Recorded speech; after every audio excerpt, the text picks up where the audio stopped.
আর আল্লাহও চায় আপনি আপনারা ছোট করেন। আল্লাহর এটা দেখতে বড্ড ভালো লাগে যে আমার বান্দা ছোট হয়ে থাকতে চায়। মান তাওয়াদা তারাফা, যে নিচে নামতেছে আল্লাহ টাইনা উঠায়, আর যে উঠতেছে আল্লাহ থাপ্পড় মেরে নিচে নামায়। কথা কন। মুসা আলাইহিস সালাম, সহিহ বুখারীর বর্ণনা, বনি ইসরাইলের লোকদের মাঝে ওয়াজ করতেছিলেন, এরকম নসিহত করছিলেন। তো একজন দাঁড়িয়ে বলল, ইয়া নবী আল্লাহ মুসা, মান আ'লামুন নাসি ফিল আরদ। হে মুসা নবী, জানতে বড় মনে চায় বর্তমান পৃথিবীর সবচেয়ে বড় জ্ঞানী কে? মুসা আলাইহিস সালাম কয় আমি। মুসা আলাইহিস সালাম কি বললেন? আনা। আসলে কথাটা ঠিক। আল্লাহ যখন যে নবীকে পৃথিবীতে পাঠায় তখন তাকে সবচেয়ে বেশি জ্ঞান দিয়ে পাঠায়, সে হিসেবে ঠিকই উনি সবচেয়ে জ্ঞানী। কিন্তু উনি এইভাবে নিজেকে সবচেয়ে বড় জ্ঞানী বলে দিবে, এটা আল্লাহর পছন্দ হয় না। আল্লাহ চেয়েছিলেন মুসা আলাইহিস সালাম যেন বলে আল্লাহু আ'লাম, আল্লাহই জ্ঞানী। সুবহানাল্লাহ কইবেন না? কিন্তু তা না করে উনি কি করলেন?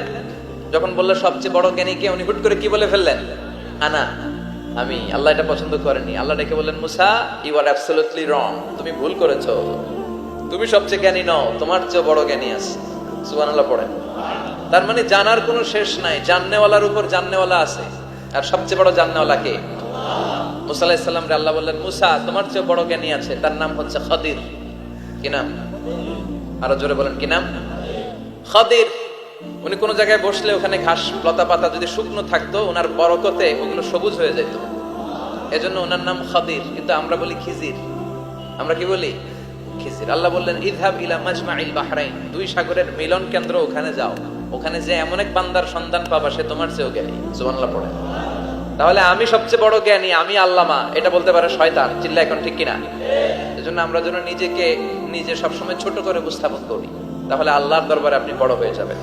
কথা বুঝতে পেরেছেন? আল্লাহ আমাদের সবাইকে কথাগুলো বুঝার ও আমল করার তৌফিক দান করুক। আমরা পড়ি আমিন। কমে যাবে।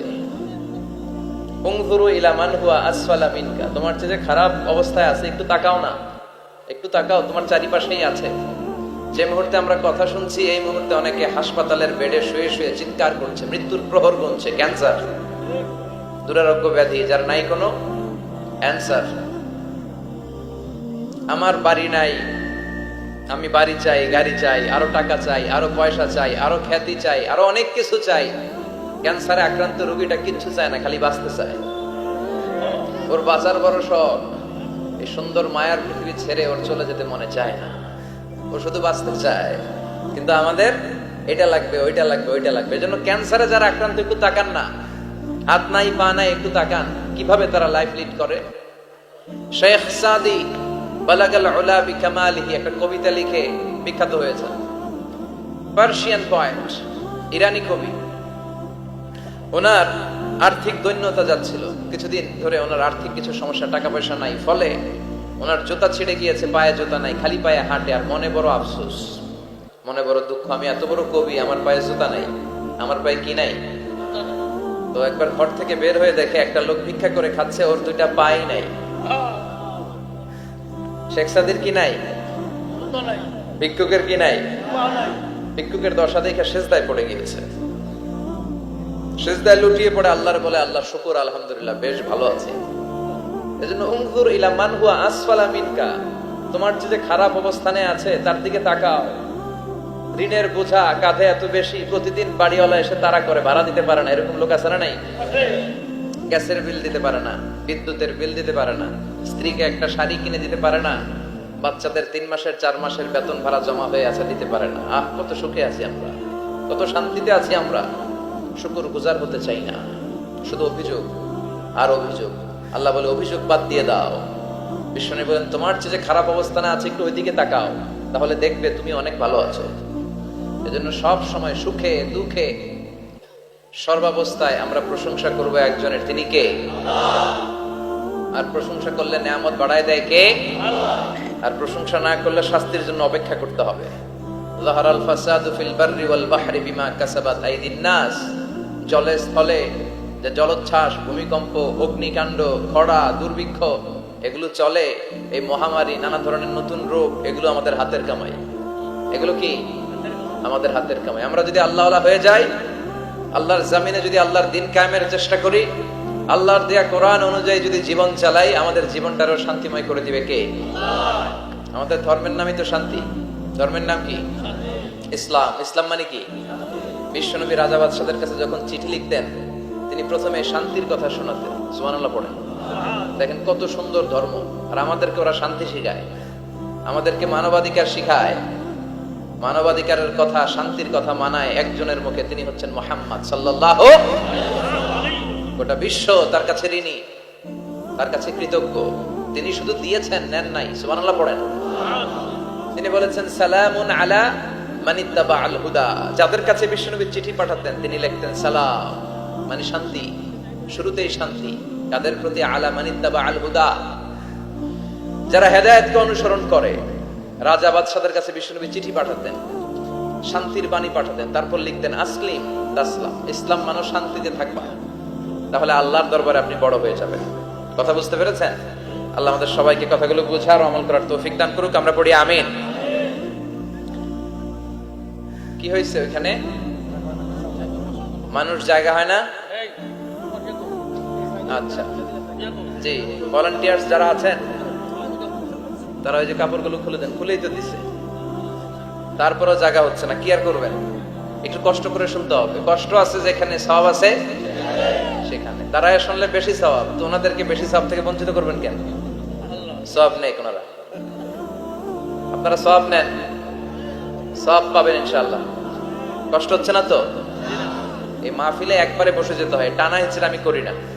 টানা হিচড়া করলে ক্যামেরাওয়ালারা উল্টায় বলবে, ক্যামেরাম্যানরা, তারপর একটা বিশৃঙ্খলা সৃষ্টি হবে। এজন্য টানা হিচড়ার দরকার নেই। যে যেখানে আছেন থাকেন। আবহাওয়াটা খুব সুন্দর আবহাওয়া, গরমও না ঠান্ডাও না। কি বলেন? আলহামদুলিল্লাহ পড়ি। কোনো আওয়াজ হবে না আশেপাশে। এই যে আপনি লাগবে না, থাকেন ওইভাবেই থাকেন। যে যেখানে আছি ওইভাবে থাকি, কোনো আওয়াজ হবে না। আমার সময় খুব কম, একটু পরেই আমাদের প্রধান মুফাসসির চলে আসবে। উনি আসার আগ পর্যন্ত কিছু কথা আমরা শোনার চেষ্টা করি, শিখার চেষ্টা করি। আমরা শিখতে এসেছি, শিখতেই হবে, আপনাকে পড়তেই হবে।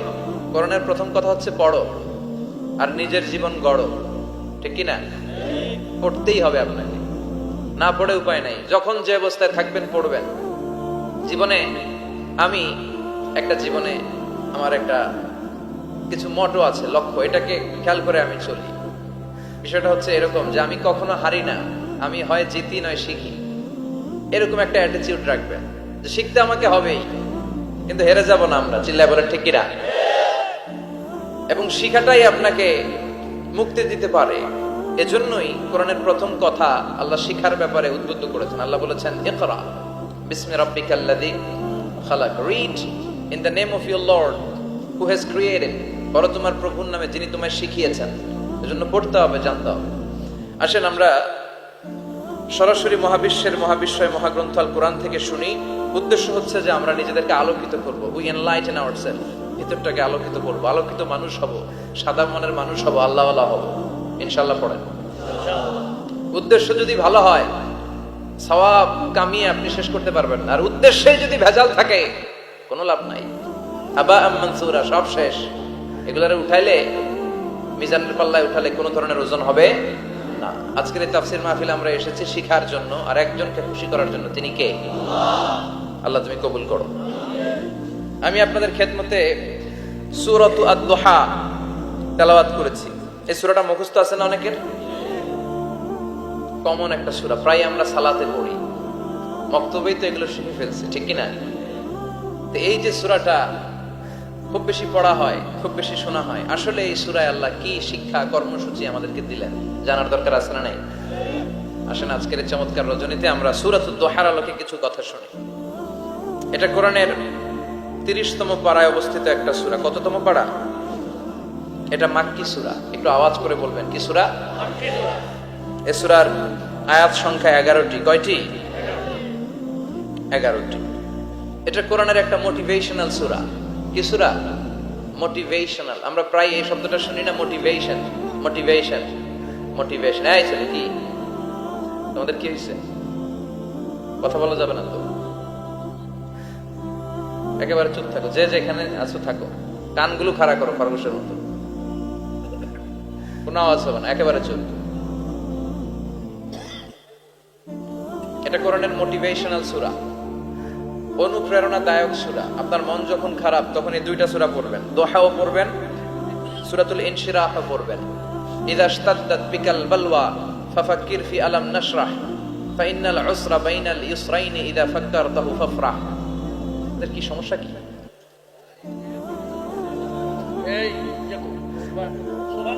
আওয়াজ করেন কেন? বসেন বসেন, আর বসার জায়গা না থাকলে দাঁড়িয়ে থাকেন। জি, আওয়াজ করা যাবে না, হাতে কাজ করবেন, আওয়াজ হলে কথা বলা যায়।